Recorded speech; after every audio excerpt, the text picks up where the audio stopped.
श्रीस्तनाभरणं तेजः श्रीरङ्गेशयमाश्रये चिन्तामणिमिवोद्वान्तम् उत्सङ्गे अनन्तभोगिनः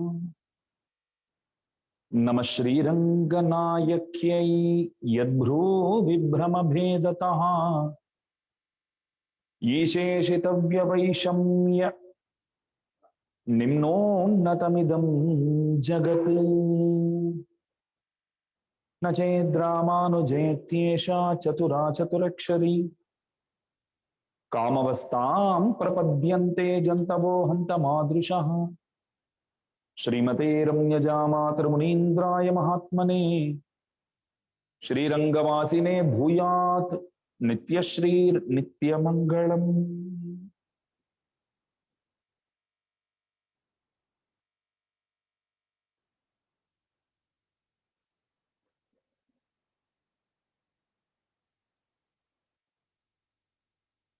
हमारे श्री वैष्णव संप्रदाय के प्रधान प्रतितंत्रार्थ जो है वो शरीरात्म भाव है।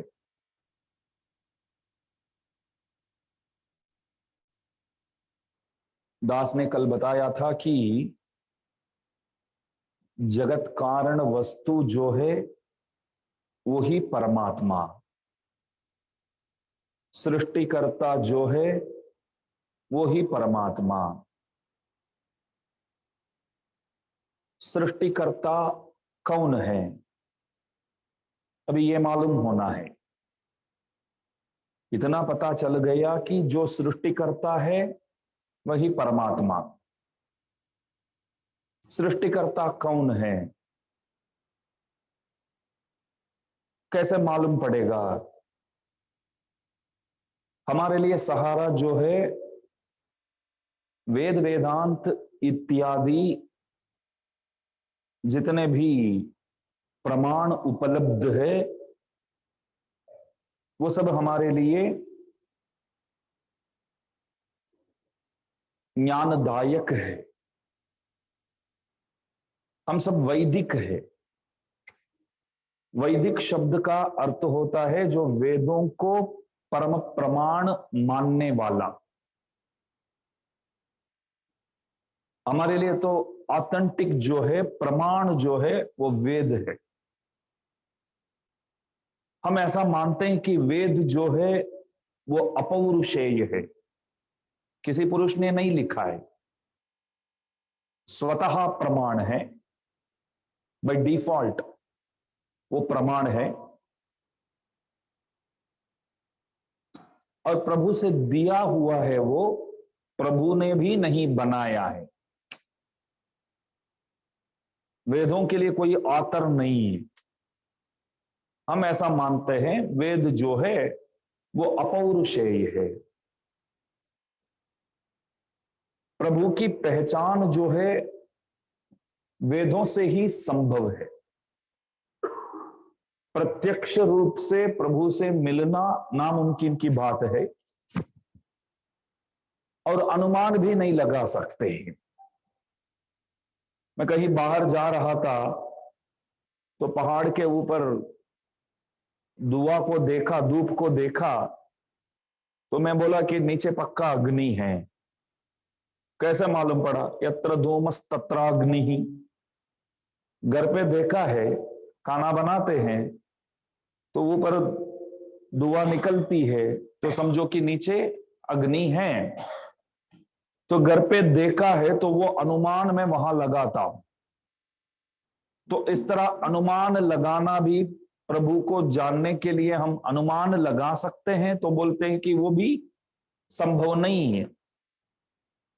तो प्रत्यक्ष रूप से प्रभु नहीं मिलते हैं और अनुमान भी लगा नहीं सकते हैं, तो रास्ता क्या है?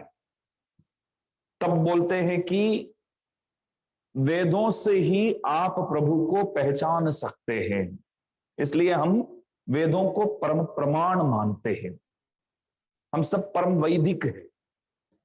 भले हम वेदों के हिसाब से चलते हैं या नहीं चलते हैं, बात अलग है, लेकिन इतना तो हम मानते हैं कि वेदों के हिसाब से चलना चाहिए। हमसे नहीं हो पाता है, वो बात अलग है।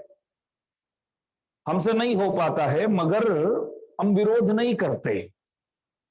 हमसे पूछा जाए कि वेदों के हिसाब से चलना चाहिए कि नहीं, हम बोलेंगे कि चलना चाहिए। लेकिन तुम चलता नहीं है। हाँ, आज नहीं चलता हूं, लेकिन मैं बस प्रभु से प्रार्थना करता हूं, मेरे को ऐसा बना दो कि एक ना एक दिन मैं वेदों के हिसाब से चल पाऊं। ऐसा परम वैदिक मेरे को बनाओ। जब तक आप विरोध नहीं करते हैं, भले आप वेदों के अनुसार नहीं चलते हैं, फिर भी आप विरोध नहीं करते हैं, तब भी आप वैदिक ही माने जाते। वेदों के हिसाब से चलने वाले तो वैदिक है। भले वेदों के हिसाब से नहीं चलते हैं, फिर भी वेदों के हिसाब से चलना ही सही है, ऐसा मानने वाला बंदा भी वैदिक ही माना जाता है। इसलिए हम सब वैदिक है। यह भी हो सकता है कि वेदों में क्या कहा गया है वो हमको मालूम भी नहीं है, शास्त्रों में क्या बताया गया है हमको पता भी नहीं है, यह भी संभव है। लेकिन कोई संत बोलते हैं कि वेद शास्त्र इत्यादि जितने भी प्रमाण हुए वो सब हमारे लिए आदरणीय हैं, प्रशंसनीय हैं, अनुकरणीय हैं। तो मैं बोलूं कि आप जो कह रहे हैं वो बिल्कुल सही बात है, तभी मैं वैदिक बन जाता हूं। चलूं ना चलूं बात अलग, विरोध तो नहीं करता हूं। इसलिए हम सब वैदिक है, वेद को परम प्रमाण मानने वाले। आदौ वेदा प्रमाणम, हमारे आचार्यों बताते हैं कि सबसे पहले प्रमाण क्या है हमारे लिए, तो वेद ही प्रमाण है। भगवान की पहचान वेदों से ही संभव है। और प्रभु ने ब्रह्मा जी को उपदेश किया, यो ब्रह्मांडम विदधाधि पूर्वम। ब्रह्मा जी को वेद सिखाने वाले गुरु हुए परमात्मा। भगवान के नाभि पद्म में ब्रह्मा जी का जन्म हुआ, नाभि कमल में उत्पन्न हुए ब्रह्मा जी। उनको प्रभु वेद सिखाए, बाद में सृष्टि कैसे करना है, क्या करना है, काम सौंप दिया ब्रह्मा जी को, तो संभालिए। और करने वाले ब्रह्मा जी नहीं है, ब्रह्मा जी के भी अंतर्यामी होकर ब्रह्मा जी द्वारा सब काम करने वाले परमात्मा ही होते हैं। मैंने अभी अभी शुरुआत में एक बात बोला कि प्रधान प्रतितंत्रार्थ, हमारे धर्म का प्रधान प्रतितंत्रार्थ, हमारे धर्म का क्या ऐसे विशेष क्या है, हमारे धर्म में हम क्या बोलते हैं। हमारे धर्म में हम बोलते हैं कि जैसे एक घट बनाना हो तो उसके लिए तो मिट्टी तो सबसे पहले चाहिए, कुलाल दंड चक्र इत्यादि सब चाहिए। जैसे उपादान, निमित्त, सहकारी, ऐसे अनेक शब्द बोलते हैं। मिट्टी हाथ में होगा तभी आप एक घट बना सकते हैं। कार्य कारण दो चीज है, ध्यान दीजिए। कारण परमात्मा और कार्य ये जो प्रपंच, जो भगवान ने ये सृष्टि किया है। मिट्टी से जैसे घट है वैसे प्रभु से ये सब हुआ है, प्रभु ही है सब हुए हैं, बस इतना ही है। प्रभु से ये सब हुआ है, प्रभु ही ये सब हुए हैं। तो शरीर आत्म भाव,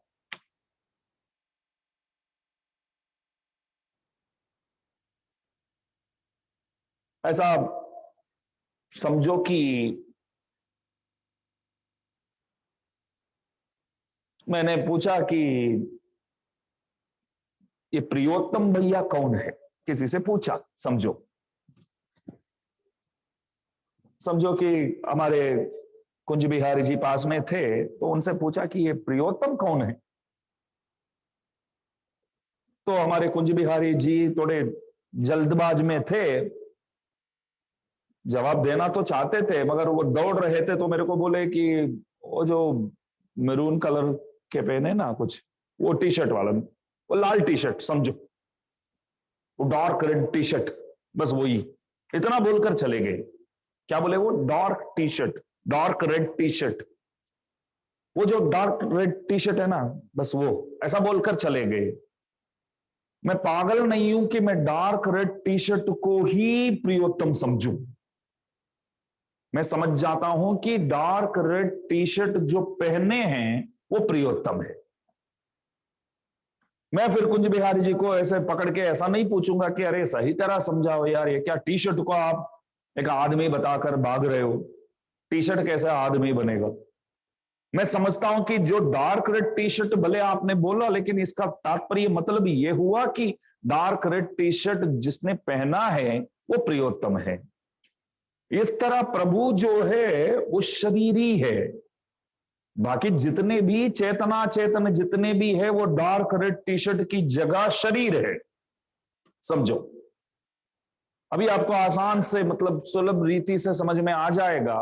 मानो कि कोई प्रमाण ब्रह्मा जी को परमात्मा बताता है, हिरण्य गर्भ समवर्तताग्रे, वेदांत की बातें हैं और रात को सुनते हैं तो सुनना बहुत कठिन है, पहले ही बोल देता हूं। वेदांत एक ऐसी चीज है कि जो पहले से बंदा कंफ्यूज्ड है वो और भी कंफ्यूज हो जाएगा, लेकिन जानना चाहिए, सब हमारे लिए है। वेद वेदांतों के सिवाय भगवान की पहचान संभव ही नहीं है, इसलिए मालूम होना चाहिए हमारे धर्म में हम परमात्मा को किस तरह बोलते हैं, भगवान हमारे धर्म के हिसाब से कौन है, क्या है, ये तो मालूम होना चाहिए। तो वेदों में देखिए कोई कोई प्रमाण ऐसा आता है कि ब्रह्मा ही परमात्मा, समझो। प्रलय काल में जब सबका नाश हो जाता है तब जो एकमात्र व्यक्ति बैठे रहते हैं वो परमात्मा है। महाप्रलय जो बोलते हैं तो उस वक्त सबका खलास हो जाता है, सब नाश हो जाता है, सबके सब नाश हो जाते हैं। बुहु बुवहा सुवहा महहा जनहा तपहा इत सत्यलोक तक जितने भी है, नित्य प्रलय, नैमित्तिक प्रलय, अवांतर प्रलय, ऐसे अनेक बोलते हैं। जो महाप्रलय जब होता है तो समझो कि परमात्मा के सिवाय कोई नहीं होते हैं, तब वो परमात्मा कौन है। तो एक प्रमाण इस तरह मिलता है कि प्रलय के समय हिरण्य गर्भ के सिवाय, वो ब्रह्मा जी का एक नाम है, प्रलय के समय हिरण्यगर्भ थे। तो मैं विचार करता हूं कि प्रलय के समय सिर्फ परमात्मा ही होते हैं। जब वो परमात्मा का नाम हिरण्यगर्भ करके ब्रह्मा जी का नाम दिया हुआ है तो वो परमात्मा ब्रह्मा जी है। ध्यान दीजिए। और कोई प्रमाण ऐसा है कि न सत न चा सत शिव ये व केवल हूं, सत भी नहीं था असत भी नहीं था, मात्र शिव जी थे। प्रलय के समय मात्र शिव जी थे और कोई नहीं थे। तो मैं अभी विचार करता हूं कि तो वही परमात्मा है। पहले ब्रह्मा जी का नाम आया, फिर शिव जी का आया है। और एक प्रमाण ऐसा मिलता है कि एको वही नारायण आसीत, एकमात्र नारायण थे। अब मैं पहले ही बोला था कि पहले से जो कंफ्यूज्ड है तो और भी कंफ्यूज हो जाएंगी। अभी आप पूछेंगे कि कौन था, वो तो बताइए आप। प्रलय के समय कोई एक था, वो ब्रह्मा जी थे या शिव जी थे या नारायण थे। अभी यहां थोड़ा दिमाग लगाना है। दिमाग तो है लेकिन उपयोग नहीं करते, फ्रेश रखते हैं, ताजा। अगर आप बेचने जाएंगे तो बढ़िया दिखेंगी, दिमाग कभी उपयोग किया ही नहीं है तो समझो एकदम फ्रेश है। कैपेसिटी बताऊं ब्रेन का, दिमाग का, ब्रेन का जो कैपेसिटी है उसको आप 16 GB पेन ड्राइव जो आता है ना, 16 GB वाला पेन ड्राइव, यदि ऐसे पेन ड्राइव में 16 GB वाला पेन ड्राइव में ब्रेन के जो कैपेसिटी है उसको if you want to put that in a 16 GB pen drive, आपको लगभग 1,56,000 16 GB वाला पेन ड्राइव चाहिए। 1,56,000 16 GB वाला पेन ड्राइव आपको चाहिए, तभी आप ब्रेन के जितने भी कैपेसिटी है वो रख पाएंगे उसमें। दिमाग वाले हैं सब हम सब, लेकिन उपयोग नहीं करते हैं बस। तो अभी उपयोग करना चाहिए कि प्रलय काल में कौन था, ब्रह्मा जी थे या शिव जी थे या नारायण थे। तीनों का नाम आया हुआ है वेदों में। देखिए परमात्मा कौन है तो कोई कोई जगह सत नाम से पुकारते हैं परमात्मा को, सत बोलते हैं। सदैव सौम्य इदमग्र आसीत, सत नाम से बोलते हैं। और कोई कोई जगह पे ब्रह्म शब्द आता है, परमात्मा का नाम ब्रह्म दिया गया है। ब्रह्मा अलग है, ब्रह्म पर ब्रह्म जैसे बोलते। तो सत नाम आता है, ब्रह्म नाम आता है, आत्मा करके नाम आता है, हिरण्यगर्भ करके नाम आता है, और शिवहा करके नाम आता है, इंद्रहा करके नाम आता है, नारायणहा करके नाम आता है। क्या क्या? सबसे पहले सत, ब्रह्म, आत्मा, हिरण्यगर्भ, शिवहा, इंद्रहा और नारायणहा। अरे अभी 7 नाम बोल दिया मैंने। इसमें तो 1-2 नाम परिचित है, शिव नाम जानते हैं और इंद्र नाम जानते हैं, नारायण नाम जानते हैं। अभी मैंने बोला कि हिरण्यगर्भ जो है वो ब्रह्मा जी का नाम है, वो भी आपको पता चल गया। तो 7 नाम सामने हैं, तो इनमें परमात्मा कौन है? तो हम बोलते हैं कि ये एक का ही ये 7 नाम है। ये 7 नाम जो है वो एक का ही है, अलग अलग नहीं है व्यक्ति। 7 परमात्मा नहीं है, परमात्मा तो एक ही है, परमात्मा एक ही है। तो देखिए जब ब्रह्मा जी थे करके जब वेदों में वर्णन किया गया, हिरण्यगर्भः समवर्तताग्रे, तब नारायण नहीं था करके कोई वाक्य नहीं है इसमें। ध्यान दीजिए, ब्रह्मा जी थे ऐसा तो बोला हुआ है। मैंने, मुझसे किसी ने पूछा कि प्रवचन में वो नेपाली वाले महात्मा आए, तो मैं बोलूंगा कि प्रवचन में नेपाली वाले महात्मा थे। इसका मतलब ये नहीं है कि मात्र नेपाली वाला महात्मा ही थे और कोई नहीं थे। मैंने बोला कि वो तो आए थे, वो थे प्रवचन में, और भी लोग थे, वो किसी ने पूछा नहीं तो मैंने बोला नहीं। तो ब्रह्मा जी थे करके वेदों में वर्णन तो है, लेकिन नारायण नहीं था करके वहां वर्णन नहीं है। और न सत न च असत शिव ये व केवल, मात्र शिव ही थे। हाँ, भले मात्र शिव ही ते करके बोला है, लेकिन नारायण नहीं था करके कोई शब्द नहीं है वहां। लेकिन जब ये को वही नारायण आसीत, मात्र नारायण थे, न ब्रह्मा ने शान, पीछे ही देखो, न ब्रह्मा भी नहीं थे, शिव जी भी नहीं थे, स्पष्ट रूप से बताया गया। समझ में आता है ना बात आपको? अभी मैं बोलूं कि नेपाल वाले महात्मा थे और कोई नहीं थे, स्पष्ट हो गया। अभी प्रवचन में कौन थे? नेपाल वाले महात्मा थे, पता नहीं, और कोई तो आया ही नहीं, और कोई नहीं थे। अभी आपको स्पष्ट रूप से पता चल जाता है कि एकमात्र कोई पुरुष प्रवचन में बैठे थे और कोई नहीं थे। तो ब्रह्मा जी थे करके जब वेदों में वर्णन आया, तब नारायण नहीं था करके वहां कोई शब्द नहीं है। शिव ही थे, नारायण नहीं था करके वहां वर्णन नहीं है। लेकिन नारायण ही थे, न ब्रह्मा न ईशान, ब्रह्मा भी नहीं थे, शिव भी नहीं थे, कोई नहीं थे। तो हमारे संप्रदाय में हम ऐसा मानते हैं कि चिदचिद वस्तु जो है, चेतना चेतन जो है, इन सब के अंदर प्रवेश करके प्रभु ही नियामक बनकर नियाम्य करते हैं। सब उनके शरीर है, शरीर तया शेषभूत बोलते हैं। ये हाथ देखो, मैं इस मोबाइल को इधर से लेकर इधर रखना चाहता हूं तो काम करता है शरीर, मैं चाहता हूं तो काम शरीर से हो जाता है। इस तरह प्रभु के सब शरीर है। आप भी प्रभु के शरीर, मैं भी प्रभु के शरीर, ये भी प्रभु के शरीर, ये प्रपंच भी प्रभु के शरीर। तो चिदचित वस्तुओं के अंदर विराजमान है भगवान। तो हमारे संप्रदाय के मुख्य अर्थ यह है। तो कोई जगह पे मानो कि ब्रह्मा ही परमात्मा बोला है, तो ब्रह्मा जो है वो डार्क रेड वाला शर्ट है, मतलब ब्रह्मा परमात्मा नहीं है, डार्क रेड शर्ट वाला जैसे वो भैया है।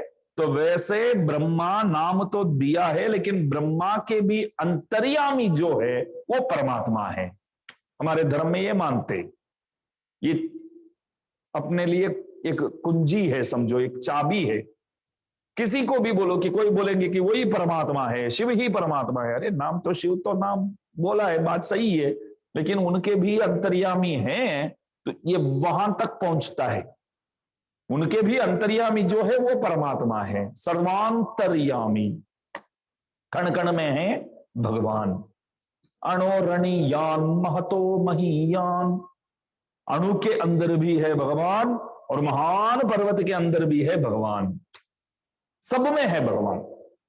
तो ऐसे परमात्मा जो है वो लक्ष्मीपति नारायण ही है, ऐसा मानने वाला वो परम वैदिक है, वो ही श्री वैष्णव है। मैंने कल बताया था कि हमारे लिए जो गुरु परंपरा है, इस गुरु परंपरा के आद्य गुरु, प्रथम गुरु हुए हमारे परमात्मा श्रीमन नारायण। वो भी श्रीरंगम में विराजमान जो मूलव मूर्ति रंगनाथ मूर्ति है, उन्हीं को हम हमारे धर्म के प्रथम गुरु मानते हैं। अच्छा, गुरु कौन है? गुरु शब्द का क्या अर्थ है? गु माने तो अंधकार, रु माने तो उस अंधकार को दूर करने वाला, गु माने तो डार्कनेस, और रु प्रकाश डालने वाला, अंधकार को मिटाने वाला, उसे हम गुरु बोलते। और आचार्य भी बोलते हैं। गुरु को क्या बोलते हैं? आचार्य बोलते हैं। आचार्य शब्द का क्या अर्थ है? आचिनोति ही शास्त्रार्थान। शास्त्र को क्यों शास्त्र बोलते हैं? शासनात् शास्त्रम। समझ में आता है बेटा? नाम क्या है? राघव जी। शास्त्र को क्यों हम शास्त्र बोलते हैं? शास्त्र तो नाम तो सुना है ना, सब बोलते हैं शास्त्रों में ऐसा कहा गया है, शास्त्रों में ऐसा लिखा है, शास्त्रों में ऐसा बोला हुआ है, बोलते हैं ना, बातों बातों में बोलते। शास्त्र शब्द का अर्थ क्या है? शास्त्र का अर्थ होता है जो शासन करता है वो शास्त्र है। शासन करता है शास्त्र। कैसे? मातृदेवो भव, पितृदेवो भव, जैसे ऑर्डर सिखाता है, बोलता है कि माताजी को बस भगवान समझो, पिताजी को भगवान समझो, गुरुजी को भगवान समझो, और अतिथि को भगवान समझो। ये सब ऑर्डर्स है, ये करो करो करो करके। शास्त्र जो है वो विधि निषेधात्मक है। समझाऊंगा क्या है करके। विधि वाक्य भी है और निषेध वाक्य भी है। जैसे कहीं मॉल में जाते हैं तो वहां क्या लिखते, डोंट स्पिट हियर लिखते हैं ना, यहां थूकना मना है। ये निषेध वाक्य है, ये मत करो, ऑर्डर है, ये मत करो करके बोलते। और देखिए कभी एयरपोर्ट में जाते हैं तो वहां एक लॉन्ज ऐसा भी होता है कि सिगरेट पीने वालों के लिए एक जगह दिया गया है।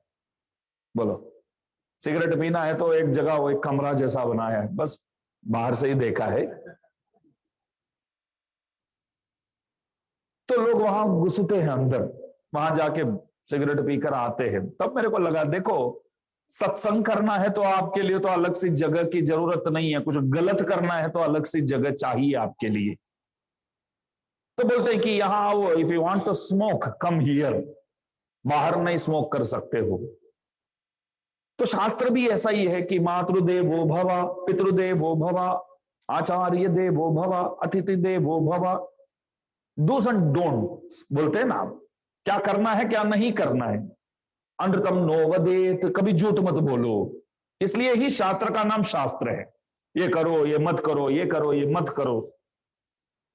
हमारे वहां दिवाली के दिन सुबह सुबह उठकर 3-4 बजे उठकर तेल लगाकर अभ्यंग स्नान करते हैं।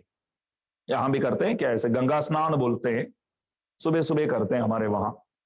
शास्त्रों में ऐसा लिखा है सुबह सुबह करना चाहिए। शास्त्रों में ऐसा भी लिखा है कि सूर्योदय के पहले कोई तेल लगाकर नहाएगा, सूर्योदय के पहले नहाएगा तो चलेगा, सूर्योदय के पहले अपने शरीर में तेल लगाकर कोई नहाएगा तो पाप लगेगा, ऐसा भी लिखा है। अभी मैं पूछता हूं कि दिवाली के दिन सुबह उठकर स्नान करना है, तेल लगाकर स्नान करना है करके उसी शास्त्र में लिखा है। और उसी शास्त्र में यह भी मिलता है कि सूर्योदय के पहले कोई तेल लगाकर नहाएगा तो घोर नरक जाएगा वो।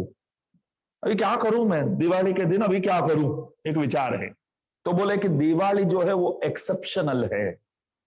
दिवाली के दिन आप करेंगे तो पाप नहीं लगेगा, नहीं करेंगे तो पाप लगेगा। बाकी दिनों में आप नहीं करेंगे तो ठीक है, करेंगे तो पाप लगेगा। यही तो शास्त्र है, समझना चाहिए। गीता जी में भगवान स्पष्ट रूप से बोलते हैं कि आप शास्त्रों को तिरस्कार करके प्रभु के पीछे भक्ति करेंगे तो वो भक्ति भक्ति ही नहीं है। क्योंकि कुछ कुछ लोग बोलते हैं, आधुनिक बच्चे जैसे है, बोलते हैं कि अरे ये शास्त्र संप्रदाय सब छोड़ दो यार, मैं मानता नहीं हूं। फिर मैं पूछता हूं कि आपको भगवान के प्रति भरोसा है, तो बोलते हाँ वो तो है, मैं मानता हूं, प्रभु को मानता हूं, ये शास्त्र संप्रदाय को नहीं मानता हूं, प्रभु को मानता हूं। तो प्रभु बोलते हैं तो मेरी जो पहचान है वो शास्त्र संप्रदाय द्वारा ही संभव है। जब तुम शास्त्र संप्रदाय से नफरत करते हो, भले तू खुद को कहता है कि मेरा भक्त है, लेकिन मैं ऐसा नहीं मानता हूं कि तू मेरा भक्त है। भगवान बोलते हैं मद भक्तोपि अवैष्णव, स्पष्ट रूप से बोलते हैं। इसलिए आप सबसे नम्र निवेदन है, कभी शास्त्रों की निंदा मत किया करो। शास्त्रों के हिसाब से हम चल पाते हैं नहीं चल पाते हैं बात अलग है, लेकिन इतना तो बोलना चाहिए कि शास्त्र वाक्य जो है वो सही है। शासनात् शास्त्रम, राघव भैया, शास्त्र का अर्थ यह है कि जो शासन करता है, ये करो ये मत करो, ऐसा जो समझाता है उसे हम क्या कहते हैं, शास्त्र कहते हैं। तो आचार्य वो है कि पहले शास्त्रों का अध्ययन करते। गुरु शब्द का तो अर्थ देख लिया, अंधकार को मिटाने वाला। आचार्य वो है कि बैठकर वो पढ़ते हैं, सबसे पहले अध्ययन करते, गुरुकुलवास करके गुरु के पास बैठकर तद्विद्धि प्रणिपातेन परिप्रश्नेन सेवया उपदेक्ष्यन्ति ते ज्ञानम ज्ञानिनः तत्वदर्शिनः। गीता जी में भगवान अर्जुन से कहते हैं कि आचार्यों के समीप जाओ, पास में जाओ, बैठो, शुश्रूषा करो, बारंबार निवेदन करते रहो, तो एक ना एक दिन गुरुजी कृपा करेंगे, सदर्थों को उपदेश करेंगे, तुरंत नहीं बोलेंगे। जमाना आजकल बदल गया। पहला ऐसा था कि शिष्यों जाकर गुरुजी से बारंबार पूछते थे कि हमको उपदेश दो, उपदेश दो, उपदेश दो। तो गुरुजी बोलते थे कि देखेंगे, सोचेंगे, विचार करेंगे। तो अभी भी पक्व नहीं हुआ है, लायक नहीं हुआ है। तो जमाना ऐसा था। आजकल ऐसा हो गया कि 2 मिनट्स के वीडियोस, 4 मिनट्स के वीडियोस, 5 मिनट्स के भी कुछ ना कुछ तो बनाकर भेजना पड़ता है कि लोग सुने। क्योंकि आजकल सबके सब 1.5 घंटे 2 घंटे नहीं बैठ पाते। बोलते हैं कि बस ऐसे 2 4 5 मिनट में एक एक वीडियो करके भेजो तो हम बैठेंगे, सुनेंगे। तो फ्लेक्सिबल होना पड़ता है आजकल आचार्यों को भी। आचार्यों बोलते हैं कि ठीक है, बना के भेजेंगे। अरे 1 घंटा तो बैठो ना। नहीं स्वामी जी महाराज, 1 घंटा हम नहीं बैठ सकते, नीचे बैठने का तकलीफ है। अरे कुर्सी लगाएंगे। अरे कुर्सी में बैठते तो नींद आती है, नीचे बैठ नहीं पाते हैं। ऊपर बैठते तो आराम से बैठते हैं। तो बस ऐसा ही है। और कहीं बस हम पहुंच जाते हैं फिर। तो क्या करूं? तो बोलते हैं कि 2 4 मिनट का कुछ वीडियो बना के भेजो ना, जैसे टिकटॉक में पहले बनाते थे वैसे, जैसे रील्स बोलते हैं, शॉर्ट्स बोलते हैं। तो इस तरह बनाकर भेजो कुछ 2 4 मिनट में, ऐसे सार बता दो, काफी है हमारे लिए। क्या करे? आचार्यों बोलते हैं ठीक है, करते हैं। तो पहला जमाना ऐसा था कि शिष्यों बारंबार बोलते थे कि कुछ सुनाओ, कुछ सिखाओ, अध्ययन कराओ। आजकल ऐसा हो गया कि आचार्यों बोलते हैं कि अरे 2 मिनट तो सुनो, 4 मिनट तो सुनो, कम से कम आधे घंटे तक तो बैठो, ऐसा निवेदन करते हैं। तो आचार्य वो है जो शास्त्रों का अध्ययन करके शास्त्रों के हिसाब से खुद चलता है और औरों को चलाता है, उसे आचार्य बोलते। आचिनोति ही शास्त्रार्थान, शास्त्रार्थों को जानता है, स्वयं उस रास्ते पे चलता है और अन्यों को भी, दूसरों को भी चलाता है। एक मां अपने बेटे को परमहंस रामकृष्ण परमहंस के पास लेकर गई। और ज्यादातर ये आचार्य लोग, संत लोग बच्चों को डराने के काम में आते हैं। देखो तू ज्यादा करेगा ना, परेशान करेगा ना, तो स्वामी जी के साथ भेज दूंगी मैं, ऐसा बोलते हैं। स्वामी जी के पास छोड़ दूंगी तेरे को। तो वो बोलते नहीं, मैं परेशान नहीं करूंगा। नहीं खाएगा ना तो स्वामी जी के पास छोड़, जैसे भूत पिशाच इत्यादि दिखाकर डराते हैं, बस वैसे काम में संत लोग आते हैं।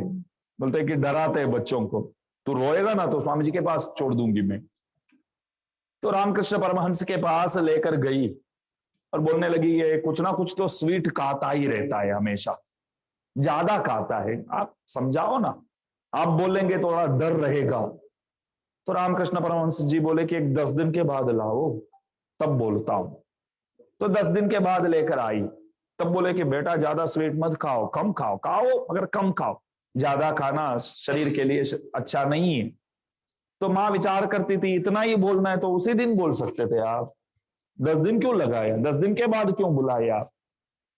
तो रामकृष्ण परमहंस जी बोले कि जब 10 दिन पहले आप आए थे तब ज्यादा स्वीट मैं खुद खाता था। तब मैं, जब मैं खुद खाता था तो मैं कैसे उपदेश करूं दूसरों को, अन्यों को कैसे उपदेश करूं? प्रभाव नहीं पड़ेगा। उपदेश तो सब करते हैं, हम भी करते हैं। कब प्रभाव पड़ेगा? यदि हम उसके हिसाब से चलते हैं तभी हम जो बोलते हैं उसका असर पड़ेगा। वरना आप कुछ भी कर लो, कुछ यहां बदलने वाला नहीं है। तो रामकृष्ण जी बोले कि उस दिन मेरे को लगा कि मैं योग्य नहीं हूं ये उपदेश देने के लिए। तो पहले मैं कोशिश करता हूं, 10 दिन देखता हूं स्वीट खाए बिना, मगर चलता है तो मैं अपने आप को सुयोग्य समझकर बाद में उपदेश करूंगा। तो अभी 10 दिन से मैंने स्वीट को स्पर्श तक नहीं किया, तो अभी बोल सकता हूं कि ज्यादा मत खाओ। यही है बात कि आचारों को, आचार विचारों को स्वयं जानते हैं और उसके हिसाब से चलते हैं, और अन्यों को भी जो चलाते हैं उसे क्या कहते हैं? आचार्य कहते हैं। और आचार्य को देशिक भी बोलते हैं। वैसे देशिक शब्द भी है। सबसे पहले गुरु देखा, फिर आचार्य, फिर देशिक। देशिक कौन है? जो दिशा दिखाता है वो देशिक है। सही दिशा दिखाने वाले जो है उसे हम देशिक कहते हैं। आचार्य का काम क्या है? वैसे आचार्य का काम एक जीवात्मा को परमात्मा के प्रति पहुंचाना, यह आचार्य का काम है। इसके सिवाय कोई काम नहीं है आचार्य का। एक राजा अपने 4-5 साल का एक बेटा को लेकर कहीं शिकार करने गया था, तो वहां राजा अलग हो गए, उनकी जो सेना साथ में जो थी वो भी अलग हो गई, और 4-5 साल का जो बैठा था वो कहीं गुम हो गया वहां वन में, जंगल में। सबने बहुत ढूंढा पर वो मिला नहीं। तो बहुत साल बीत गए इसमें। तो राजा तो कभी कभी विचार करता है, रोता है, तो बेटा क्या हुआ, जंगल में कहीं गया तो मिला ही नहीं। एक दिन मंत्री जी वन में गए थे, तो वहां किसी एक शिकारी के वहां रुके, और वहां देखा तो एक बालक इधर उधर 15 साल का था समझो, बहुत होशियार था और बहुत एक्टिव भी था। तो सामुद्रिका लक्षण इत्यादि देखकर मंत्री जी को पता चल गया कि सालों पहले जो लड़का गुम हो गया वन में, ये राजा का ही पुत्र है। तो उनसे बात करने लगा, उनके पिताजी से, बताओ मेरे को सच बताओ, मैं कुछ नहीं करूंगा, ये तेरा औरस पुत्र है क्या, तेरा ही पुत्र है क्या, तू ये बाप है क्या? मंत्री जी, नहीं, मेरा औरस पुत्र नहीं है, ये मेरे को इस जंगल में मिला हुआ है, तब से मैं बस पालन पोषण करता हूं। तो मंत्री जी बोले, ये कोई सामान्य नहीं है, राजा का पुत्र है और राजा के पास पहुंचाना चाहिए इसे। तो हाथ पकड़कर लेकर गए और राजा को बोले कि राजा, ये आप ही का पुत्र है। तो राजा इतना प्रसन्न हुए। बस यही काम गुरुजी करते हैं। जन्मों से जो हम खो गए हैं, प्रभु से दूर हो गए हैं, प्रभु बेचारे रो रहे हैं, ये मेरा है मगर आता ही नहीं है, मेरे प्रति ध्यान देता ही नहीं है। तब सदगुरु क्या करते हैं, हमको समझाकर हमारे हाथ पकड़कर प्रभु की ओर ले जाते हैं और बोलते हैं कि जन्मों से जिनको पाने के लिए आप उत्सुक रहते थे, उत्सुक रह रहे हैं, मतलब अभी भी आप जिनकी प्रतीक्षा कर रहे हैं, बस वो यही है बंदा। ऐसे पहुंचाने वाले, ऐसे प्रभु के वहां इस जीव को सौंपने वाले जो होते हैं वो गुरु होते।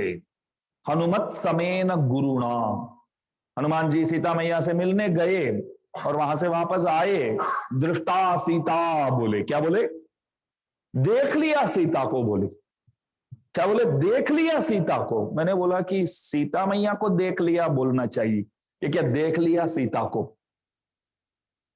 जैसे बातचीत करते हैं तो सही तरह बातचीत करना चाहिए। सीता मैया को देख लिया बोलते तो शब्दों बराबर बैठता है, तब देख लिया सीता को, ये ठीक नहीं लग रहा है।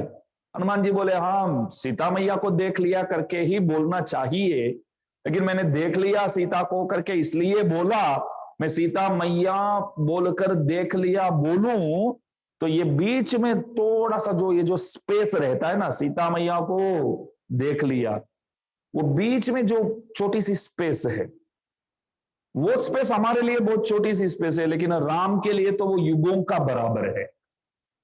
सीता मैया को बोल दिया तो राम विचार करेंगे कि ये क्या बोलेगा, अभी देख लिया बोलेगा या नहीं देखा बोलेगा, क्या बोलने वाला है। वो जो एक क्षण मात्र है, लेकिन भगवान के लिए वो युगों का बराबर है।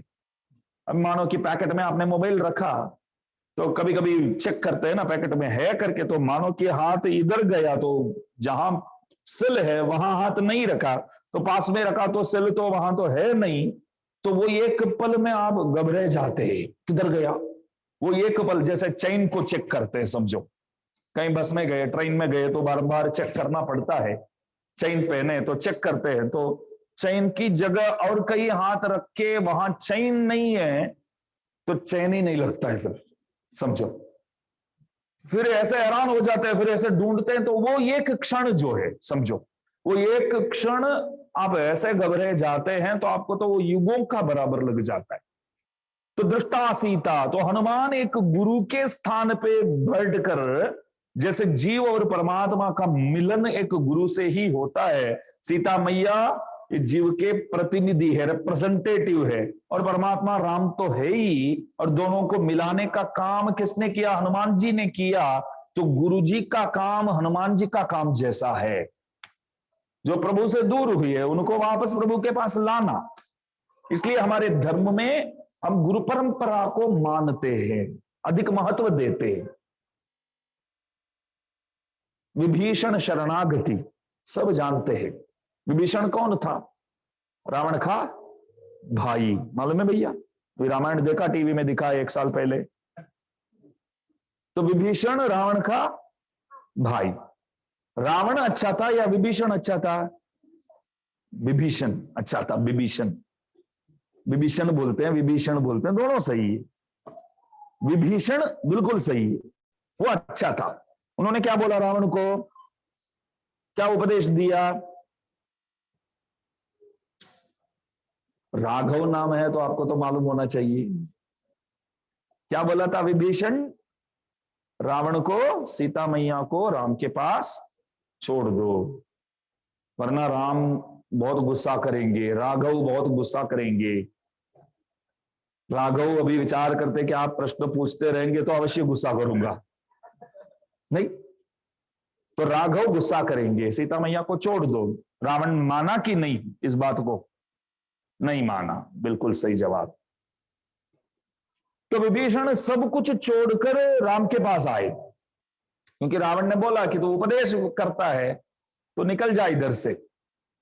तो सब छोड़ करके राम के पास आए। जैसे आए वैसे ही राम ने स्वीकार नहीं किया विभीषण को।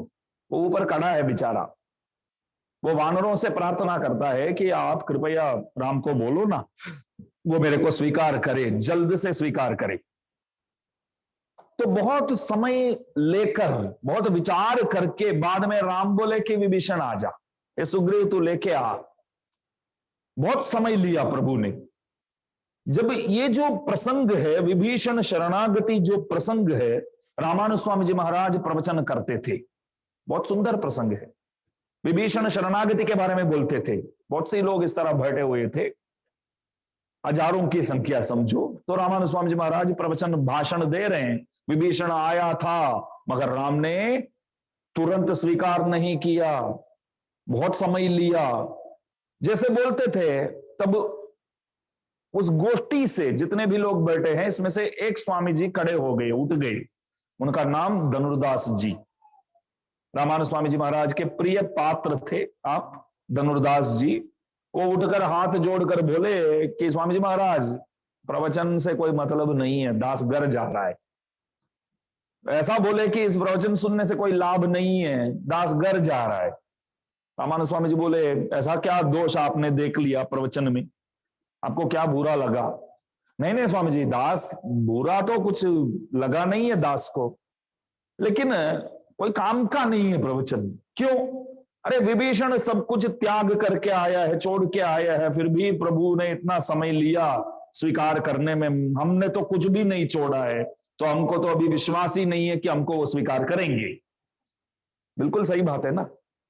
परित्यक्ता मया लंका मित्राणि च धनानि च, सब कुछ छोड़ दिया। उनको पता चल गया कि भगवान के सिवाय हमारे लिए कोई आश्रय नहीं है।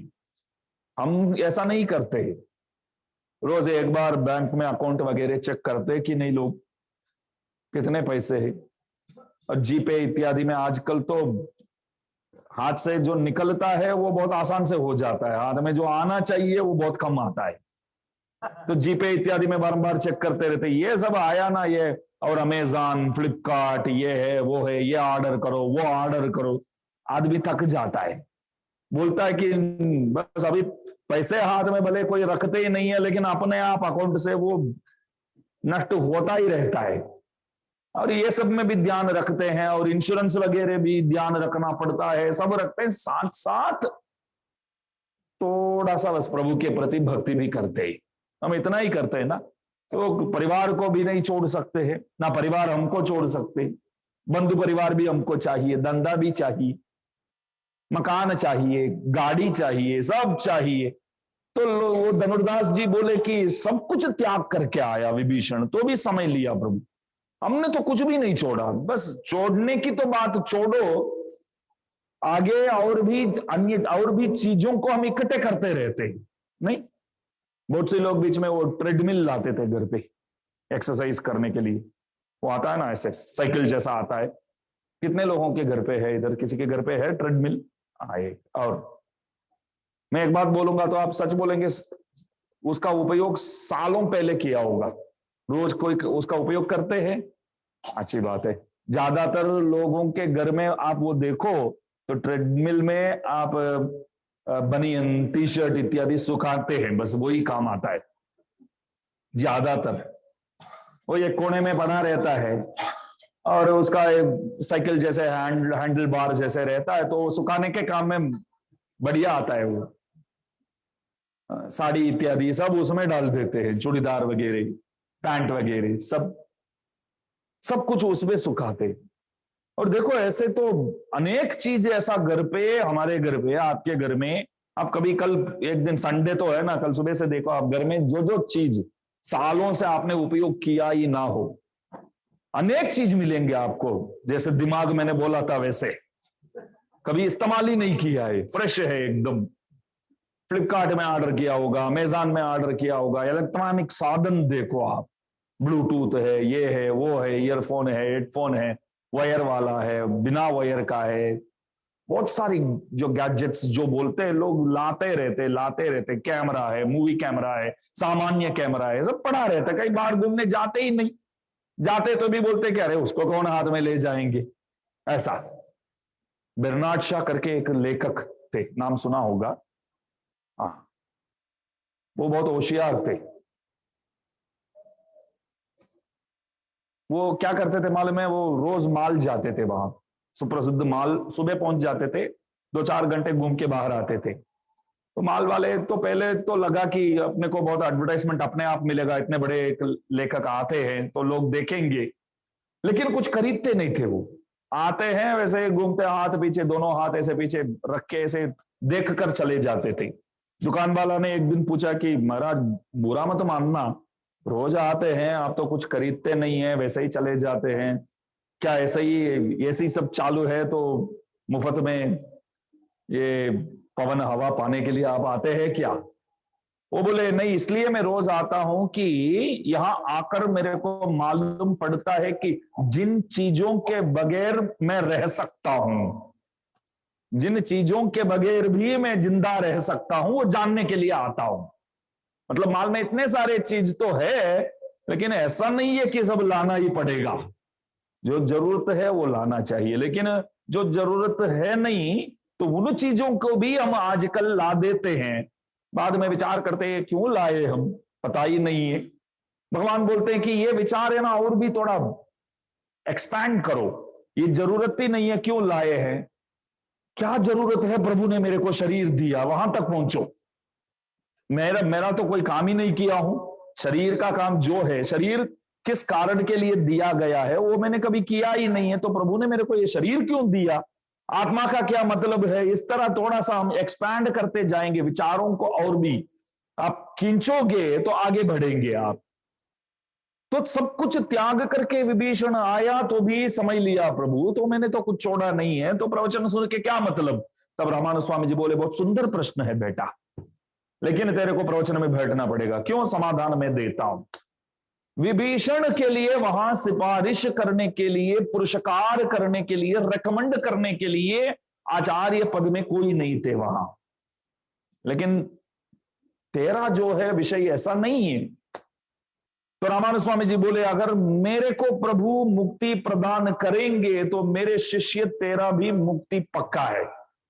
मेरे गुरु जी महापूर्ण जी को यदि मोक्ष मिलेगा तो मेरे को मिलेगा, उनके गुरु यामुनाचार्य जी को मिलेगा तो महापूर्ण जी को मिलेगा, उनके गुरु श्री राम मिश्र जी को मिलेगा तो यामुनाचार्य जी को मिलेगा, उनके गुरु पुंडरीकाक्षाचार्य जी को मिलेगा तो राम मिश्र स्वामी जी महाराज को मिलेगा, उनके गुरु नाथमुनि जी को मिलेगा तो पुंडरीकाक्षाचार्य जी को मिलेगा, उनके गुरु षटकोप स्वामी जी को मिलेगा तो नाथमुनि जी को मिलेगा, उनके गुरु विश्वक्सेन स्वामी जी महाराज को मिलेगा तो षटकोप स्वामी जी को मिलेगा, उनके गुरु साक्षात श्री महालक्ष्मी अम्मा जी को मिलेगा तो विश्वक्सेन स्वामी जी को मिलेगा, उनके गुरु तो साक्षात प्रथम गुरु भगवान ही है।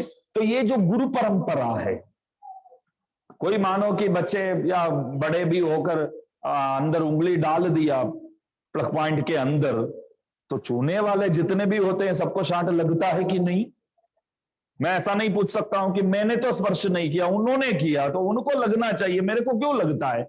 ये नहीं पूछ सकते, क्योंकि आप अभी पूछेंगे कि रामानंद स्वामी जी के शिष्य है तो मोक्ष मिल जाएगा क्या?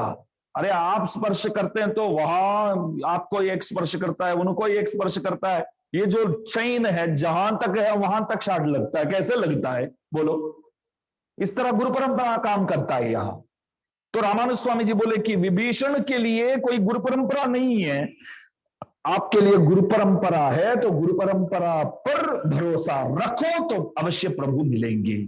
ये हमारा धर्म का बहुत मुख्य विशेष बात है, गुरु परंपरा, अविच्छिन्न गुरु परंपरा। प्रभु से लेकर हमारे गुरु जी तक जो परंपरा चालू है, ये अविच्छिन्न गुरु परंपरा बोलते हैं। लक्ष्मीनाथ समारंभाम नाथयामुन मध्यमाम अस्मदाचार्य पर्यंताम वंदे गुरु परंपराम। आरोहण क्रम अवरोहण क्रम बोलते हैं, ऊपर से नीचे आना, नीचे से ऊपर जाना। मानो कि ऊपर से नीचे आना मतलब पहले भगवान, फिर अम्मा जी, फिर विश्वक्सेन जी, मेरे गुरु तक, और नीचे से ऊपर जाना है तो मेरे गुरु को पहले बोलूंगा, उनके गुरु, उनके गुरु, उनके गुरु करके भगवान तक पहुंचूंगा। ये दो क्रम बोलते हैं, आरोहण क्रम और अवरोहण क्रम। लक्ष्मीनाथ समारंभाम नाथ यामुन मध्यमाम अस्मदाचार्य पर्यंताम वंदे गुरु परंपराम। ये अवरोहण क्रम है, ऊपर से नीचे। और आरोहण क्रम अस्मद गुरु समारंभाम यति शेखर मध्यमाम लक्ष्मी वल्लभ पर्यंताम वंदे गुरु परंपराम। मेरे गुरु से लेकर यतिराज जी तक पहुंचकर, मतलब रामानुज स्वामी जी तक पहुंचकर और आगे प्रभु तक, ये बोलते हैं कि आरोहण क्रम। अभी ऊपर से नीचे आया प्रवचन के लिए, अवरोहण, प्रवचन करके जाऊंगा तो आरोहण, नीचे से ऊपर जाना। तो गुरु परंपरा जो है हमारे धर्म के लिए बहुत खास है। ऐसा बोलते हैं कि जैसे किसी से पूछा जाए कि तेरे पिताजी का नाम क्या है, तुरंत बोलेगा ना, वो तुरंत बोलना चाहिए ना। वैसे मैं सोच कर बताऊंगा, ऐसा कोई बोलते हैं कि मैं सोच कर बताऊंगा, विचार करके बोलूंगा, तो मजा नहीं आएगा, सुनने में बुरा लगेगा। पिताजी कौन है कोई पूछे तो उसी क्षण तो जवाब देना चाहिए। वैसे ही गुरु परंपरा, भगवान से लेकर हमारे गुरुजी तक की जो गुरु परंपरा है, वो कोई पूछे तो बोलना आना चाहिए। जैसे दास कुछ क्षण पहले बोला था कि रामानुज स्वामी जी बोले ना, मेरे गुरु महापूर्ण, उनके गुरु यामुनाचार्य जी, उनके गुरु श्री राम मिश्र, उनके गुरु पुंडरीकाक्षाचार्य। इस तरह ये मालूम होना चाहिए। आप बोलेंगे कि नहीं, आप प्रवचन करते हैं तो ये सब आपको मालूम है। मालूम होगा तभी तो प्रवचन कर पाएंगे, बाकी हम लोगों को कैसे? तो ये रोज बोलना चाहिए, गुरु परंपरा अनुसंधान रोज होना चाहिए। जप्तव्य जो है वो द्वय और गुरु मंत्र हमारे धर्म में बोलते हैं। नित्य निरंतर जपने योग्य मंत्र जो है वो द्वय मंत्र है। श्रीमन नारायण चरणौ शरणं प्रपद्ये श्रीमते नारायणाय नमः। ये मंत्र जो है वो नित्य निरंतर जापने योग्य है। और इसी तरह सुबह उठते ही अस्मत् गुरुभ्यो नमः, अस्मत् परम गुरुभ्यो नमः, अस्मत् सर्व गुरुभ्यो नमः करके गुरु परंपरा ध्यान वो बहुत आवश्यक है। तो गुरु, आचार्य, देशिक, ये सब पर्याय शब्द है, एक ही अर्थ देने वाले अनेक शब्द है। धर्म के प्रथम गुरु हुए भगवान। कैसे भगवान गुरु हुए? ये राघव जी को नहीं पूछूंगा, ये बड़ा प्रश्न। भगवान कैसे प्रथम गुरु हुए? क्यों भगवान को प्रथम गुरु बोलते हैं? हमारे आचार्य लोकाचार्य स्वामी जी महाराज बोलते हैं कि गुरु पद जो है ना, उस पद पर प्रभु भी नजर रखते हैं, उनको अच्छा लगता है। गुरु पद सबको तो अच्छा लगेगा ना। शिष्य वृत्ति बहुत कठिन है, गुरु वृत्ति बहुत आसान है। गुरु क्या करेंगे? ऐसे बैठेंगे, बोलेंगे आओ, पांव दबाओ, बैठ जाओ, पांव दबाओ, आसान है। पांव दबाना कठिन है, पांव दिखाना आसान है, दबाना कठिन है। शिष्य वृत्ति कठिन है, गुरु वृत्ति बहुत आसान है। हम लोग नहीं, ये लाओ वो लाओ, आसान से लाना कठिन है, सेवा करना कठिन है। सेवा देना बहुत आसान है, ये सेवा करो, वो सेवा करो। भगवान क्यों गुरु हुए? तो भगवान को लगा कि हम भी बैठकर देखते हैं उस गद्दी में कैसा है करके, पहले मैं बैठूंगा, ऐसा प्रभु बोले। और बैठने के लिए योग्य भी है भगवान। यह सर्वज्ञ सर्ववित, सब कुछ जानने वाले, ब्रह्मा जी को उपदेश करने वाले हैं तो बहुत बड़े तो है, सबको ज्ञान प्रदान करने वाले हैं। ज्ञानानंदमयम देवम आधारम सर्व विद्यानाम, बोलते हैं ना, विशुद्ध विज्ञान घन स्वरूपम विज्ञान विश्राणन बद्ध दीक्षम देहभृताम देवम हयग्रीवम। बढ़िया बोले ना, विशुद्ध विज्ञान घन स्वरूप। भगवान जो है आधारम सर्व विद्यानाम, सब विद्याओं के आधार स्तंभ कौन है? नींव जो है वो भगवान है। सब कुछ जानते हैं, जो हुआ, जो हो रहा है, जो होने वाला है, सब किसको पता है? भगवान को पता है। और किसी को पता है क्या? और कोई कुछ नहीं जानते। सब कुछ जानने वाला वही है। महाभारत में एक प्रसंग है, दुर्योधन, युद्ध तो प्रारंभ हो गया है। एक दिन भीष्म पितामह के पास गया, दादाजी आप हमारे साथ है, फिर भी आप बुरा मत मानना कि ऐसा नहीं लगता है कि आप हमारे साथ है। भीष्म जी बोले, ऐसा क्यों बेटा? देखो, मैंने पहले ही बोला हूं कि इस राज्य के शासकों के साथ रहूंगा करके, इसलिए तो भले अन्याय है, भले अधर्म है, फिर भी तेरे साथ हूं मैं, और लड़ रहा हूं पांडवों के सामने, छोड़ूंगा नहीं पांडवों को। तू मेरे प्रति शक मत किया करो। नहीं नहीं नहीं, ऐसा नहीं लड़ रहे हैं, तो पहले जैसे आप नहीं लड़ रहे हैं आजकल, और लगता है कि आप पांडवों को ही जिताएंगे। तो भीष्म जी बोले कि आज रात को देखो, मैं एक विशेष पूजा, विशेष तपस्या करने वाला हूं, आंखें बंद करके बहुत देर तक बैठूंगा, और बाद में बस तेरी औरत को मेरे पास भेजना, मैं आशीर्वाद करूंगा। मैं बोलूंगा कि आंखें खोलकर बोलूंगा कि दीर्घ सुमंगली भवा, ऐसा बोलूंगा ना, तो जीत बस तेरा ही है। बाद में पांडवों अवश्य हार जाएंगे, लेकिन रात को मैं एकांत स्थल में बैठकर जहां मैं ध्यान में बैठूंगा, वहां कृपया अपनी धर्मपत्नी को आप भेजना, मैं आशीर्वाद दूंगा। लेकिन ये बात किसी को मत बताना, और धर्मपत्नी को भी क्या कारण है ये सब मत बताओ कि भीष्म पितामह आशीर्वाद देने बुला रहे हैं, इतना ही बोलो। तो ये भीष्म जी दुर्योधन को समझा रहे हैं। तो भगवान वहां जितने भी घोड़े उस दिन तके हुए थे, सब दवाई भी लगाना पड़ता है, घास देना पड़ता है, खिलाना पड़ता है, तो ऑइंटमेंट वगैरह प्रभु लगाते हैं, क्योंकि युद्ध में तो भाग लिए हैं घोड़े भी, तो घायल तो हो जाएंगे ना, तो ऑइंटमेंट वगैरह सब मलहम बोलते हैं ना, तो वो सब लगाते हैं प्रभु। तो लगाते लगाते पता चल गया सर्वांतर्यामी है। हाँ, भीष्म पितामह आज रात को बस इस तरह विशेष कृपा दुर्योधन के प्रति करने वाले हैं क्या? ठीक है, ये बात मालूम पड़ गया ना, बाकी मैं संभालूंगा। तो प्रभु ने क्या किया, रात को वहां पहुंच गए, भीष्म पितामह बैठे तो थोड़े दूर पे प्रभु खड़े हो गए। तो भानुमति, दुर्योधन की धर्मपत्नी, वो आ रही थी। कन्हैया जाकर बोले कि किधर जा रहे हैं आप? क्या इस घोर रात में, इस अंधेरे में किधर आप जा रहे हैं, बताओ। वो बोले कि पता नहीं है, मेरे पति बोले कि भीष्म पितामह से एक बार मिलकर आओ, आशीर्वाद लेना है करके। क्या मालूम है इस 11 बजे के बाद क्या आशीर्वाद उनसे, वैसे तो उनकी तो कृपा तो है ही हमेशा। ठीक है, मैं बोलूंगी कि नहीं जाऊंगी तो वो बहुत चिल्लाएंगे, इससे अच्छा यहाँ आते हैं, मिलते हैं, इसमें क्या है। भगवान बोले नहीं नहीं, वो बहुत थके हुए हैं बेचारे, उम्र लायक है, अभी जाकर परेशान करना अनुचित है, तो इधर से वापस लौट जाओ। पतिदेव को बोल दो कि मैं मिलके आ गई हूं, बस कुछ नहीं बोलेंगे वो। ऐसे इतने उम्र में उनको, दादाजी को परेशान करना वो गलत बात है। मेरे को भी ये सही लग रहा है कन्हैया, मैं वापस चली जाती हूँ करके वो चली जाती है। बाद में प्रभु द्रौपदी के पास आई, द्रौपदी के हाथ पकड़कर बोले कि बहन मेरे साथ चलो, अभी चलो। किधर बुला रहे हो? अरे वो सब बाद में बताऊंगा, मेरे साथ चलो आप। तो लेकर गए, तो वन में लेकर गए, तो कहीं तो कांटे भी थे, तो द्रौपदी चल नहीं पाती। अरे पहले ही बोल दिया होता तो चप्पल पहन के आती मैं। प्रभु बोले अरे वो है, पादुका नहीं है क्या? ठीक है, मेरा देता हूं, पहन लो, चलो। तो भगवान अपने चरण पादुका प्रदान की, वो पहनकर साथ में चलती है। तो प्रभु नंगे पांव जाते, बोलो, और जाते जाते जैसे पहुंचे तो भीष्म पितामह दिखने लगे, तो प्रभु बोले कि अभी पादुका निकाल दो, आवाज सुनने को मिलेगा तो शायद पता चल जाएगा उनको कोई पुरुष आए हैं करके। पादुका, इतने तो ज्ञानी है ना भीष्म जी, साउंड सुनकर ही बोल देंगे कि ये पुरुष आ रहे हैं या स्त्री आ रहे। तो भगवान बोले कि उसको निकालकर अपने बस इधर रख लिया पादुकाओं को। और द्रौपदी को बोले कि धीरे, बोले कि शांति से जाओ, प्रणाम करके अडियेन दासी इतना ही बोलो, अडियेन दासी बोलो, फिर उसको आशीर्वाद देंगे। अरे ये आशीर्वाद तो मैं कल सुबह भी ले सकती थी, नहीं सुनो तो सही, जाओ वहां।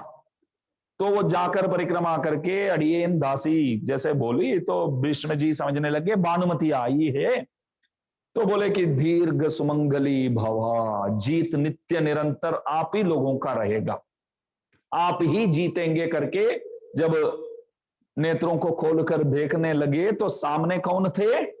द्रौपदी। भीष्म पितामह आश्चर्यचकित हो गए, लेकिन उन्होंने इधर उधर देखा ही नहीं, उन्होंने इतना ही बोला कि कन्हैया अभी बाहर आ जा, तू बाहर आ जा। तो कन्हैया बोले आपको कैसे पता चला? नहीं नहीं नहीं, ये जो मेरा जो प्लानिंग था, इस प्लानिंग को मेरे सिवाय कोई समझ सकता है, पहचान सकता है तो मात्र परमात्मा, ये तुमसे ही संभव है, बाकी कोई नहीं समझ सकते। यह सर्वज्ञ सर्ववित, उपनिषदों में इस तरह आता है कि भगवान जो है वो सर्वज्ञ है, सब कुछ जानते। हमारे भक्तांग्र रेणु स्वामी जी महाराज तिरुमालई नामक अपने दिव्य प्रबंध में गाते हैं, उड़न इरंद अरिधि, हमारे साथ में रहकर प्रभु सब कुछ देखते रहते, अनुमंता होकर। हम कोई भी काम करने में जाते तो प्रभु अनुमति देते, अंदर से हमको तो ये बताते कि ये गलत है, ये सही है, ये ज्ञान तो प्रदान करते हैं, फिर भी हम करने में प्रवृत्त होते हैं तो अनुमंता, ऐसे ही उदासीन रहते हैं। प्रभु करो, करता है तो करो, उनको तो पता है हम वो कर रहे हैं करके, इसलिए तो तभी हमें ज्ञान भी देते हैं कि ये गलत है।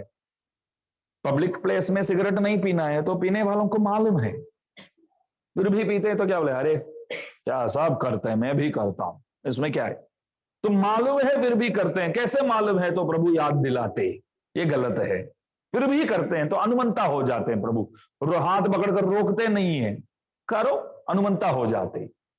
तो प्रभु जो है सब कुछ जानते हैं, तो इसलिए गुरु पद में बैठने के लिए तो योग्य तो है, और प्रभु भी विचार करते हैं कि गुरु पद में मैं भी बैठूं, तो इसलिए उन्होंने क्या किया, बद्री का आश्रम क्षेत्र में नर मुनि को स्वयं नारायण ने अष्टाक्षर मंत्र उपदेश किया। नर ऋषि कौन थे? नारायण का ही अवतार, मूर्ति के दो पुत्र हुए, नारायण का ही अवतार नर, और नारायण स्वयं नारायण हुए। तो नारायण ने क्या किया, नर ऋषि को उपदेश किया, अष्टाक्षर मंत्र उपदेश किया। लोकाचार्य स्वामी जी महाराज विचार करते हैं कि भगवान उपदेश करते हैं, ठीक है, वे स्वयं क्यों शिष्य हुए? और किसी को तो वो चुनकर शिष्य के पद में बिठाकर उपदेश कर सकते थे, आप है, मैं हूं, आप सब है, बहन जी आप आइए, बस आप हो मेरी शिष्या, मैं उपदेश करता हूं करके भगवान उपदेश कर सकते थे आपको। लेकिन वे स्वयं शिष्य होकर अपने आप को क्यों उपदेश दे रहे हैं? तब लोकाचार्य स्वामी जी बोले, यहां तो आचार्य होना सब जानते हैं, शिष्य होना, शिष्य वृत्ति क्या है वो कोई जानते ही नहीं है, इसलिए भगवान को ही शिष्य होना पड़ा, शिष्य होना पड़ा प्रभु को, क्योंकि शिष्य वृत्ति कोई जानते नहीं है, आचार्य वृत्ति सब जानते, आचार्य कैसे बनना है, कैसे होना है, सब जानते। तो भगवान वहां अष्टाक्षर मंत्र उपदेश किया, और द्वय मंत्र जो है वो प्रभु ने श्री विष्णुलोक नामक क्षेत्र में, परमपद जैसे समझो, तो विष्णुलोक नामक क्षेत्र में अम्मा जी को भगवान ने द्वय मंत्र का उपदेश किया। और चरम मंत्र का उपदेश किसको किसी ने किया? हाँ, 18वां अध्याय श्लोक 66, गीता का सार। ऐसा बोलूंगा कि गीता वही है, आगे जितने भी है सब उपोद्घात है, इंडेक्स बोलते हैं ना, जैसे उपोद्घात है सब। भगवान वही बोलना चाहते थे, लेकिन घूमते फिरते वो बोले, वो जैसे दास प्रवचन करता है। भगवान जो बोलना चाहते थे वो 18वां अध्याय श्लोक 66 जो है वही बोलना चाहते थे, लेकिन प्रभु बहुत शर्माते थे कि मैं हूं सब कुछ करके मेरे मुंह से मैं खुद कैसे बोलूं, मैं हूं सब कुछ, यही बोलना चाहते हैं प्रभु। लेकिन भगवान को लगा कि मैं खुद कैसे बोलूं कि मैं हूं सब कुछ। पिताजी बेटे से बोले प्रणाम करो तो अच्छा लगेगा, बेटे को स्वयं मालूम होना चाहिए पिताजी है तो प्रणाम करना चाहिए। पिताजी बोलेंगे इधर आ प्रणाम करो, तो अच्छा, तो बच्चे में तो ठीक है, बचपन में तो ठीक है, बच्चों को बड़े होने के बाद भी बोलना पड़ता है तो पिताजी क्या बोलेंगे, अरे इससे अच्छा वो प्रणाम नहीं करे तो भी चलता है, मैं नहीं बोलूंगा। अरे उनको मालूम होना चाहिए पिताजी है माताजी है तो प्रणाम करना चाहिए, करता नहीं है तो मैं खुद बोलूं तो अच्छा नहीं लगेगा ना।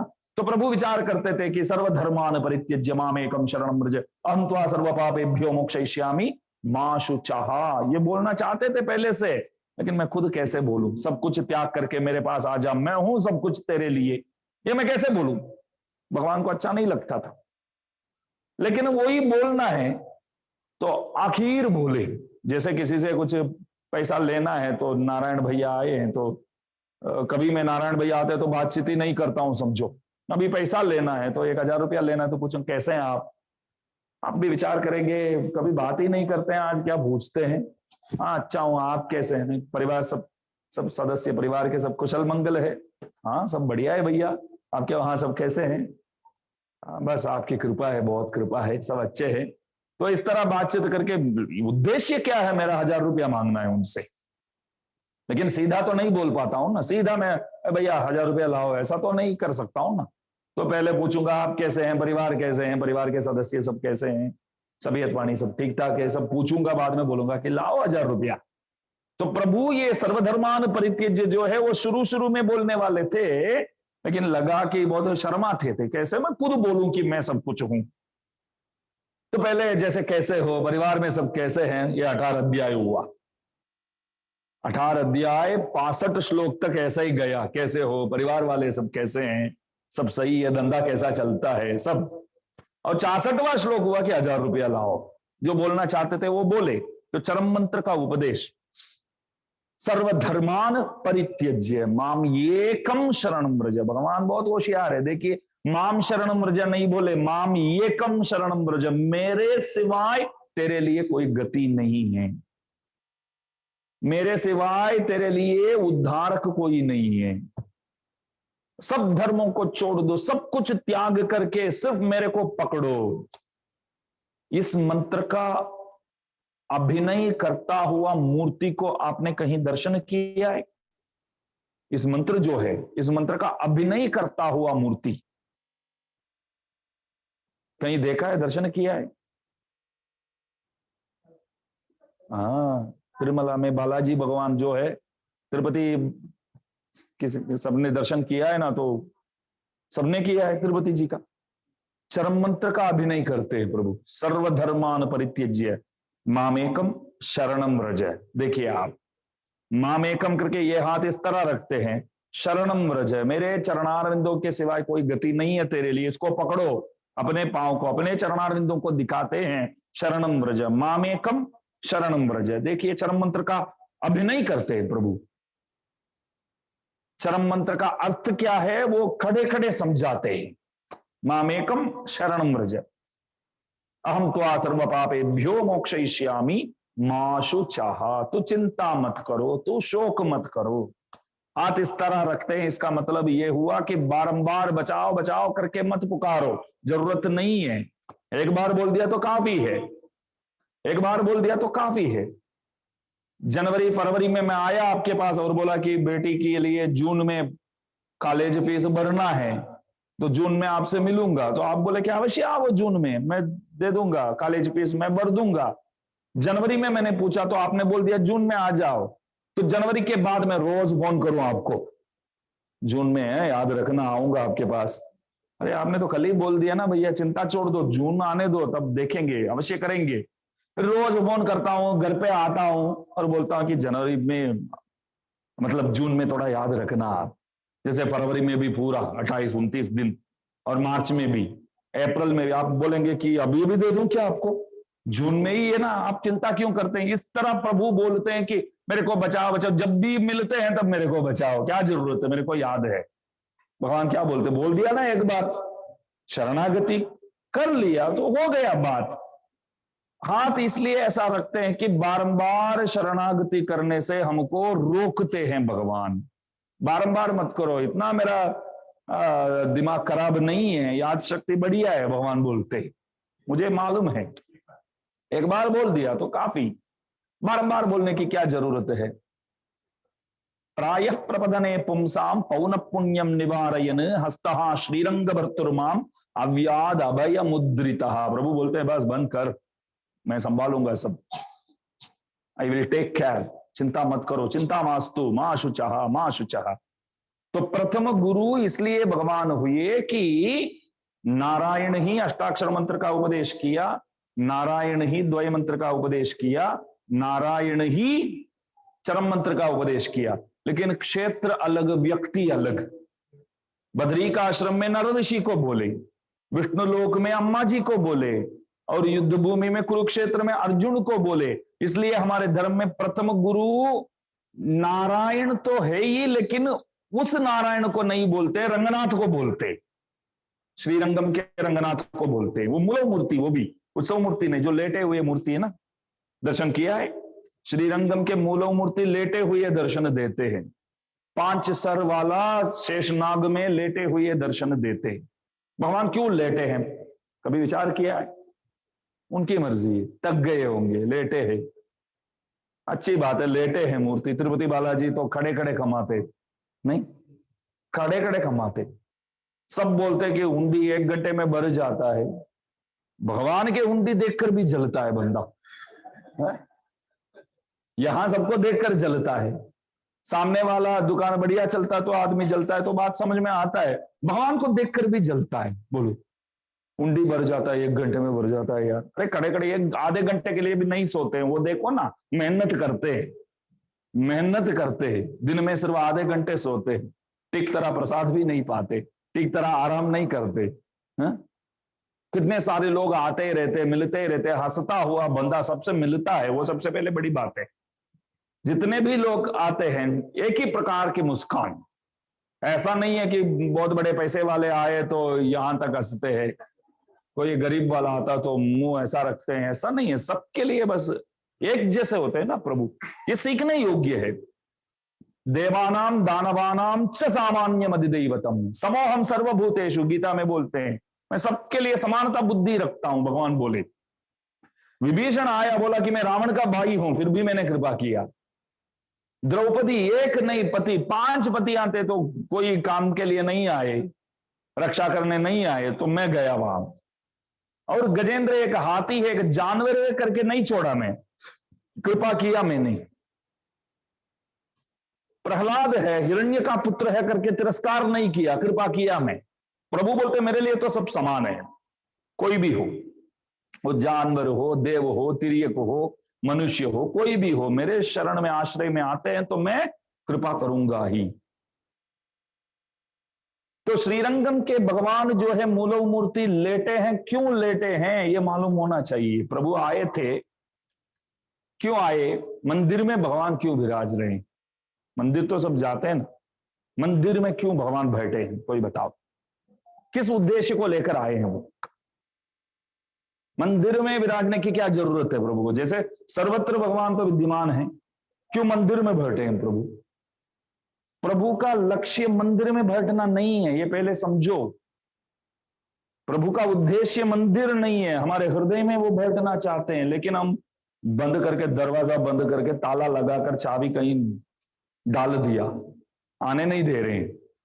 तो प्रभु पहले विचार करते कि पहले तेरे गांव में आता, मंदिर में बैठूंगा, तू तेरे को यहां बुलाऊंगा, तो आता रहेगा, तो एक ना एक दिन मैं समय देखता रहूंगा और तेरे अंदर घुस जाऊंगा, तेरे हृदय में बैठ जाऊंगा।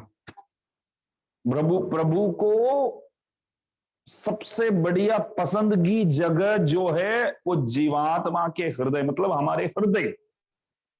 हमारे आழ்वारों गाते हैं कि एक भक्त के हृदय को प्रभु देखते हैं तो दिव्य देशों को, दिव्य क्षेत्रों को भूल जाते हैं, त्याग कर देते हैं, नहीं चाहिए करके।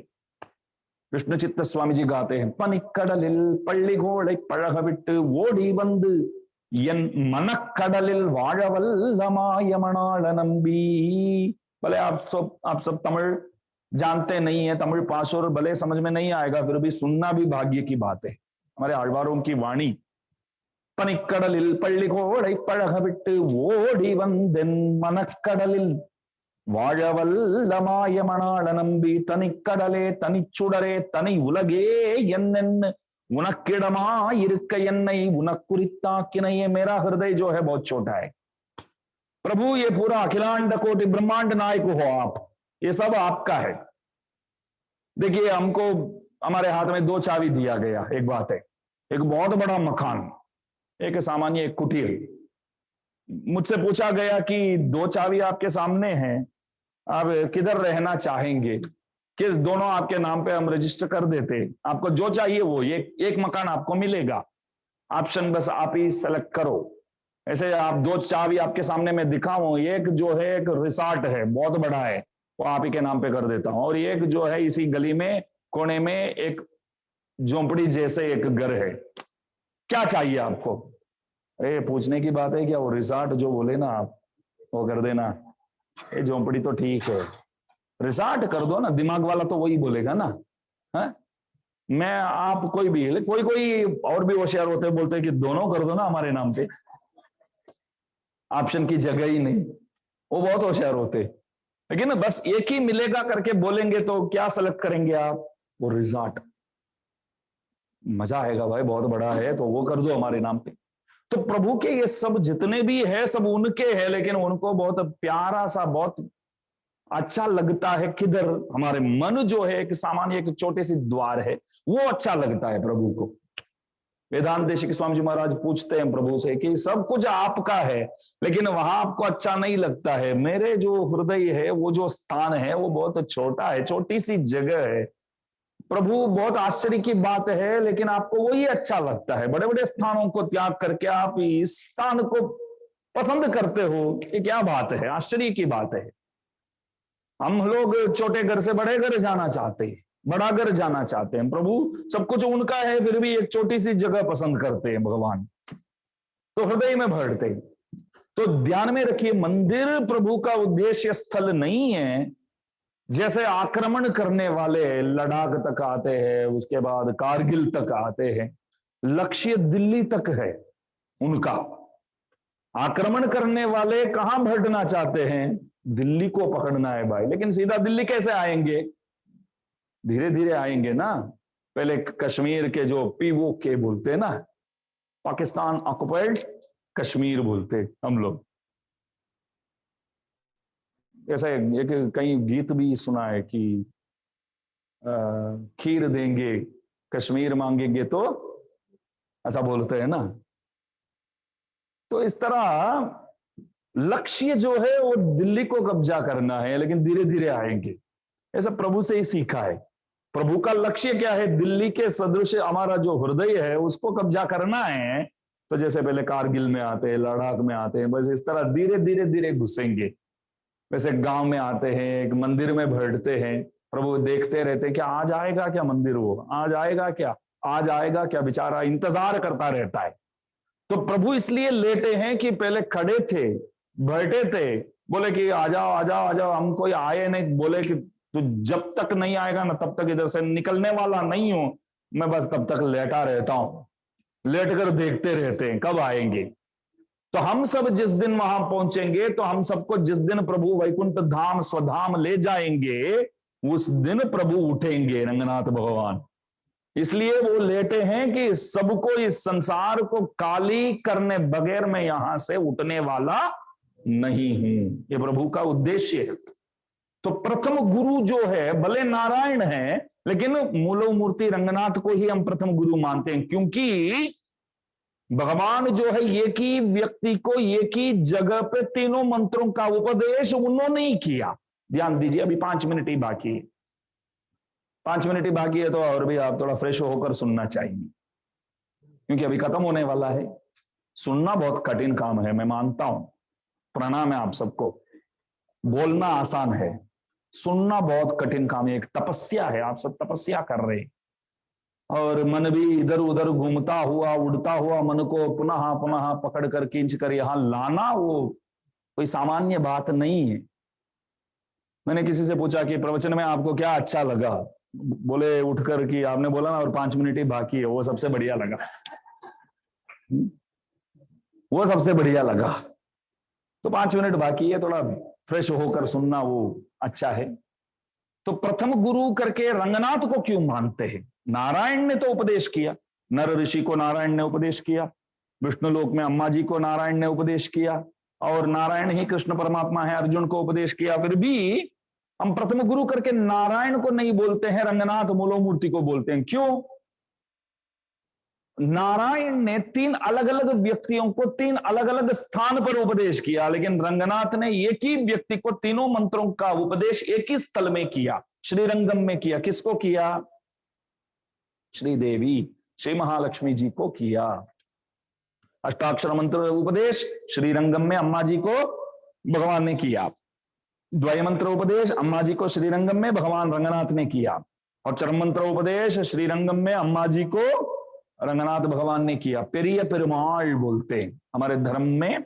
श्रीरंगम के रंगनाथ भगवान मूलव मूर्ति का नाम ऐसा है कि पेरिय पेरुमाल, बड़े भगवान नाम है। उत्सव मूर्ति का नाम नम पेरुमाल। क्या बोलते हैं? नम पेरुमाल का अर्थ होता है कि हमारे भगवान, वो हमारे हैं।